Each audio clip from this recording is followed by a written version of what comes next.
आज जरा उठायला उशीर झालेला होता आणि आज सणाचा दिवस आहे, म्हणजे ज्योतीचा दिवस आहे.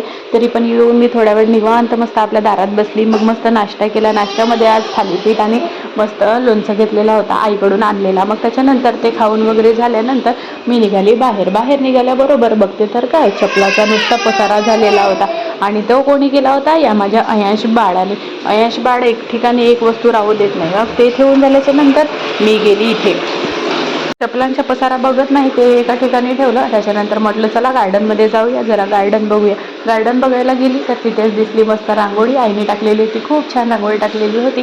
ते बघून खूप मन प्रसन्न झाला. त्याच्यानंतर अयांशाला बाहेर घेऊन गेली. गेट खोललं. गेट खोलल्याबरोबर त्याला दिसल्या म्हशी. म्हशी दिसल्या तर काय बापा, मस्त खुशच बा माझा अयांश. त्याला गाय म्हशी खूपच आवडते. आईने त्याला शिकवून दिलेलं आहे की नैवेद्य देताना खूप छान वाटते बा म्हणून. गाय वगैरे दिसले की मस्त हॅपी होऊन जाते. त्याला चल चल म्हणता आतमध्ये तो यायला काही नाव घेत नाही बघा. मस्त आला तर आला, व दिवा फोडून ठेवला. आईने छान असं तो दिवा लावते, त्याला वारा आला वारा येतं तर विजला नाही पाहिजे म्हणून दिवा आणला, तो फोडून ठेवलेला आहे बघा. ते मस्ती झाली की उलटा बंदरसारखा लटकायला लागला. बंदरासारखा लटकत होता तेवढ्यातच वाचलं माझं डोका